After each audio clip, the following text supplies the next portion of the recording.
السلام عليكم البنات، كي دايرين؟ لاباس؟ هانيين؟ كلشي بخير. هادي الزيت كنت مصايباها باليازير. راه كاينه في القناه، باليازير، بعظم التمر، بكذا عشبه كنت دايراها. ها دابا هادي غنزيد عليها السيدر، غنزيد عليها السيدر مطحون، غنديرهم شعرين ان شاء الله. هكا نزيدوها السيدر ياك، وغنحركوها مزيان.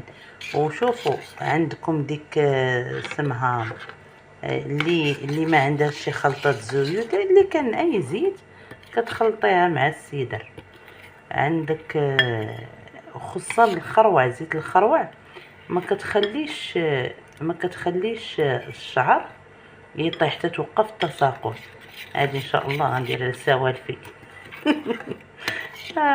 شتيها هاي؟ هاد الزيت راه غتلقاوها في القناه عندي، ميكساها تما كاينه عندي ما شاء الله عليها. هاد الزيت ولات حيله، ولات عرفتي ما شاء الله، طالقين فيها الاعشاب، شا كي دايره مخمره مزيان. هادي غنديرها لشعري ان شاء الله مع السيدر، كتوقف التساقط، كتطول الشعر. فهمتوني؟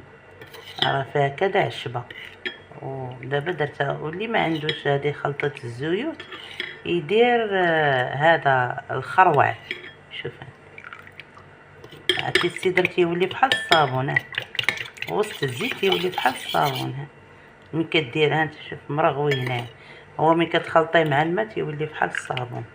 زوين السيدر، فيه فوائد كثيره للوجه، للشعر، ما شاء الله مزيان. شجره مباركه. مرحبا بكم البنات في القناه ديالي، وتابونا، ومرحبا والف مرحبا صديقاتي الصدوقات. مرحبا بكم في قناه المراه الصحراويه. الله يرحم بها الوالدين. ديروا شير، ديروا لي ابوني ولايك، جزاكم الله خيرا.